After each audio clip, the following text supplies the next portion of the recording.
That's despite international pressure for an end to the fighting and despite the announcement of a ceasefire by the authorities in Baku. Well, the situation in the region has been tense for decades, but this weekend's outbreak and violence is the worst in more than 20 years. France 24's Solange Mougin has the latest. Be it a flare-up or the start of a new war, both sides, Armenia and Azerbaijan, are blaming each other for fighting that continued Sunday in the disputed Nagorno-Karabakh region. According to officials in the self-proclaimed republic and a pro-Armenian advocate who spoke to France 24, the Azerbaijani declaration of a ceasefire was a lie. There is no ceasefire. It was just an announcement made by Azerbaijan. As I speak to you, the Azerbaijani army is bombing our cities. Earlier on Sunday, Azerbaijan's defense ministry announced a unilateral truce in the Separatist region. But the president vowed to strike back if provoked. We'll observe a ceasefire and we'll try to resolve this conflict peacefully. But we will also reinforce our army. We're fighting on our own territory. If Armenian soldiers do not want to die, then get them out of our territory.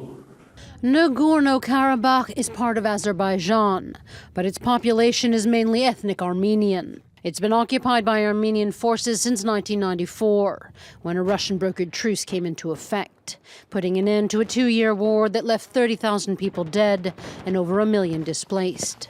But a final settlement on the disputed region's status was never signed, so tensions have remained high between the two former Soviet republics, with a marked increase in violence in recent months.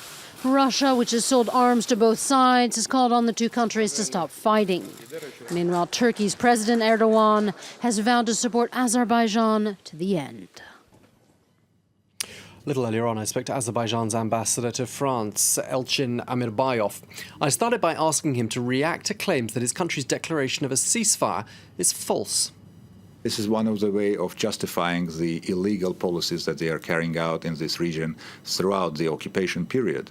So basically, after having completed the ethnic cleansing and massacring the Azerbaijani population, they destroyed all the cultural heritage, all the monuments of Azerbaijan. They changed the demographic, the names, the toponymical names. They have started colonization by inserting Armenians from abroad and settling there. So basically now the best way to find out whether Azerbaijan is genuine about its announcement to respect this proposed truce is to ask independent observers. And I think that the president of Azerbaijan was quite clear when he said that we are proposing this as a goodwill gesture, but if we see that the Armenian side continues to ignore this goodwill gesture, we will be forced to continue all the efforts in order to rebuff this aggression. That was the ambassador of